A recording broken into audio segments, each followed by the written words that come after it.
भाई सीधा सफाट एकदम पॉइंट पे आता हूं। देखो बात है साफ कि कूली को जो 14 अगस्त 2025 को वॉर 2 के सामने रिलीज होने जा रही है, इसके लिए बहुत सारी इस तरह की बातें तो की जा रही है कि ये मूवी तमिल सिनेमा से, कॉलीवुड से highest grocer of day one होने का दमखम रखती है। अब चीज को थोड़ा सा एनालाइज कर लेते हैं और with the help of proper logic और प्रॉपर एनालिसिस, तो उसके बाद मैं आपसे आपकी राय पूछ लूंगा कि आप एग्री करते हो या नहीं करते। अगर नहीं करते तो क्यों नहीं करते और उसमें आपका नंबर क्या है। देखो यार सीधी सपाट बात,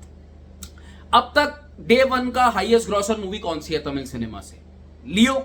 2.2 नहीं, लियो है, ठीक है। अच्छा, लियो का जो टोटल कलेक्शन है वो ग्रॉस इन डे वन का है 76 crore gross India day one, जिसमें से अगर मैं region wise, not language wise, अगर रीजन वाइज सेग्रीगेट करूं तो तमिलनाडु से 30 करोड़, केरला से 12 करोड़, आंध्र प्रदेश से 15 करोड़, कर्नाटका से 15 करोड़ और रेस्ट ऑफ इंडिया से बाकी का जो कलेक्शन है, जिसमें हिंदी लैंग्वेज से जो कलेक्शन था वो 3 करोड़ था। अब मोटा मोटा इसको हम हाइप को पूरी तरीके से कूली की हाइप से हम कोरिलेट कर सकते हैं, बिकॉज डायरेक्टर भी सेम है और कूली के अंदर भी लोकेश कनगराज है, फिर रजनीकांत भी है, फिर कूली के अंदर एडिशनल चीजें हैं, आमिर खान साहब हिंदी मार्केट के अंदर, फिर आपके पास सोबिन शाहिर है मलयालम सिनेमा से, फिर आपके पास उपेंद्र सर कर्नाटक से, फिर आपके पास नागार्जुना, मतलब हर रीजन को वो प्रॉपर टारगेट कर रहे हैं। तो अब रीजन वाइज रीजन अगर एक बार चले तो आप ये समझ के चलो, अच्छा लियो का जो टोटल स्क्रीन काउंट था इंडिया में वो 4000 या 4100 4100 के आसपास का स्क्रीन काउंट रहा। तो मोटा मोटे समझ के चलना कि कूली को भी स्क्रीन काउंट इतना ही मिलेगा, बिकॉज वॉर 2 भी है आपके सामने। ये भी एक पॉइंट है। ऑल्दो लियो की रिलीज तो वैसे भी गड़बड़ थी हिंदी में, बट उसको हिंदी के अंदर 1200-1300 स्क्रीन मिली थी और ओवरऑल 4100 थी। तो कूली का भी आप लगा के चलना 4000 के आसपास ही स्क्रीन मिलेगी। हो सकता है थोड़ी कम ही हो जाए इससे ज्यादा की, बिकॉज टोटल कैपेसिटी को भी तो देखना है ना।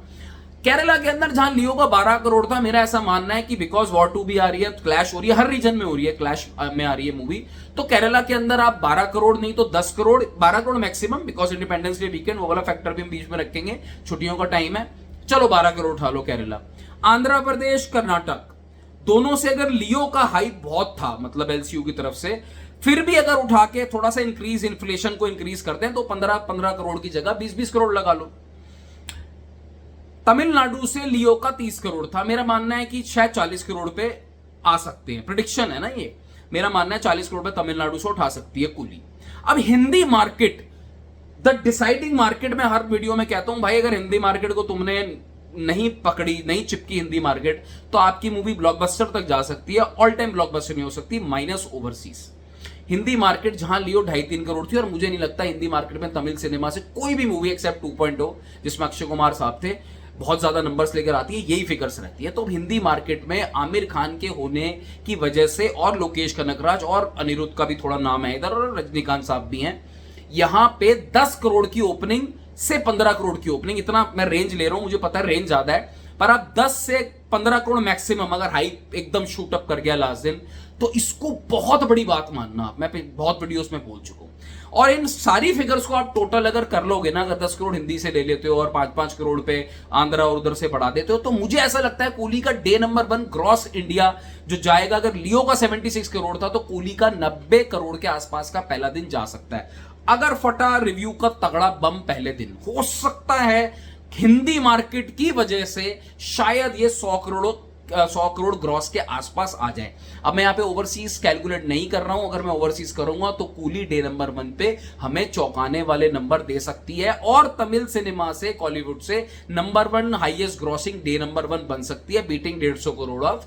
लियो, और आई थिंक शायद गोट का है, दोनों में से किसी का है, बट 150 करोड़ के आसपास का है तमिल सिनेमा से। अब इस पे आप अपनी राय, मेरा ऐसा मानना है, देखो दिस इज माय प्रेडिक्शन, कि कूली रियलिस्टिकली 90 करोड़ के आसपास का नंबर मुझे जाता हुआ दिख रहा है, क्लैश के बावजूद। इससे कम हो सकता है और इससे ज्यादा थोड़ा होगा, बहुत ज्यादा बम नहीं फटेगा। अब कुछ कमेंट्स आ जाते हैं मेरे को कि स्क्रीन इतनी मिल गई और इतना हो गया तो हिंदी के अंदर फाड़ देगी, चीड़ देगी। मैं बिल्कुल कह रहा हूं बहुत तगड़ा क्रेज है as compare to other movies of Tamil cinema Hindi में, मगर भाई स्क्रीन लियो के पास भी 1200-1300 थी। It's not about screens, it's about occupancy. आप 1300 स्क्रीनों पे भी कितनी ऑक्यूपेंसी मार के जा रहे हो, दैट मैटर्स, ठीक है। अब कूली का जो रिलीज है हिंदी के अंदर भी, वो मुझे लगता है 1500 से 2000 के बीच में रहेगा, क्योंकि पेन मरुदर कंपनी इसको डिस्ट्रीब्यूट कर रही है, सॉलिड कंपनी डिस्ट्रीब्यूटर है, डिस्ट्रीब्यूटर इनके अक्रॉस इंडिया बहुत बड़ी है। तो ये जो पेन मरुधर है या अच्छे डिस्ट्रीब्यूटर है, हो सकता है 2000 स्क्रीन दिलवा दे, लेकिन वो मैं सिर्फ पहले दिन की बात कर रहा हूं, दूसरे दिन ऑक्यूपेंसी के हिसाब से ऊपर नीचे हो सकता है। तो my day one production prediction of coolie is 90 crore for gross for day one, and overseas में आप 60-70-80 करोड़ और मिला लो, तो हो सकता है ये movie day number 1 world wide level पे तमिल सिनेमा से हाईएस्ट ग्रॉसर हो और इंडिया से भी हाईएस्ट ग्रॉसर हो। बट सामने है वॉर 2, जिसकी बात हम किसी और वीडियो में करेंगे और एग्जैक्ट एनालिसिस आपको करके बताऊंगा कि वॉर 2 कहां पे जा सकती है और कूली को कितना हैम्पर कर सकती है या कूली वॉर 2 को हैम्पर कर सकती है। Take care, bye bye. अपनी राय जरूर छोड़ के जाना, वीडियो पसंद आए सब्सक्राइब करना, बाय बाय।